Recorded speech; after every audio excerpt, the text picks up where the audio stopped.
This is the Big Blue Interactive Training Camp Report. And today was the next to the last day of training camp. And I'm here today. I'm Mike Siegel from BBI. This is Cy 56, who's a big contributor now to BBI. And practice was a little sloppy today. Yeah, it looked like there were some cobwebs that we saw. I mean, this is bound to happen in any NFL training camp. And when you're out there day after day, doing the same thing day after day, you're going to have your days where things are just things are off. You know, penalties and missed assignments. It happens. What's more important is how will these guys bounce back tomorrow.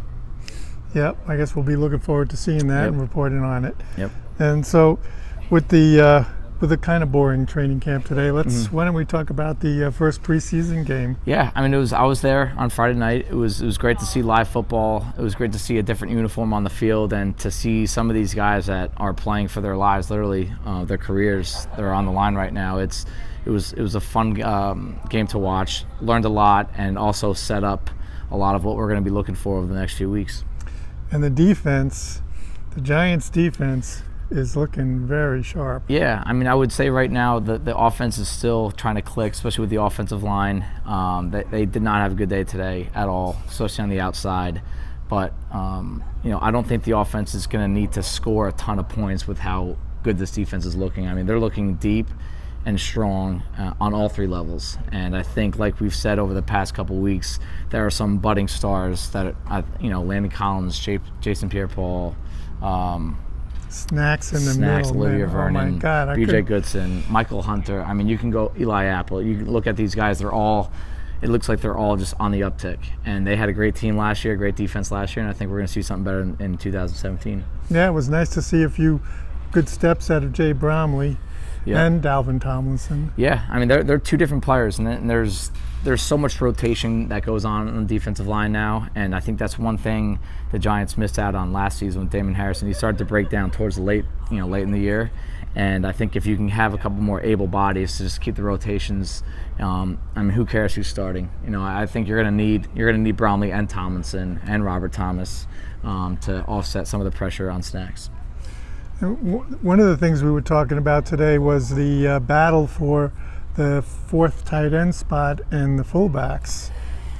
I think as of right now, if I had to pick one of the most interesting roster battles to watch, it is definitely the tight ends in combination with the fullbacks. I think they're tied together. I don't think there's any guarantee the Giants are going to carry a fullback this year. Shane Smith is making his case, but as are 4 or 5 tight ends right now. And I think this goes back to what we talked about prior to training camp. How many plays will a fullback be on the field? Not many. Can he contribute on special teams? That's the question with Shane Smith. He's doing everything correctly right now. I mean, he got a handoff today at the red zone. He caught a couple passes, caught a pass on Friday night. They're trying to get him involved to show that he's just more than a blocker. When I see that guy play, when I see him plow through the line, man, I get chills. Yeah, I mean, that's old school football. Like I said during practice today, 15 years ago, Shane Smith probably would have been a 3rd or 4th round pick. That's just when every team carried a fullback that looked like Shane Smith. And now they're being phased out a little bit, but the Giants definitely missed theirs last year. And I think there is enough demand that Shane Smith, if he doesn't have a job after this with the Giants after training camp, he'll get a job somewhere in the NFL. Yeah, I think that's true too. He's an awesome player, and he does contribute on special teams significantly. Yeah, no, he's been singled out by the coach a couple of times about what he can do on special teams. He's an athlete. He doesn't.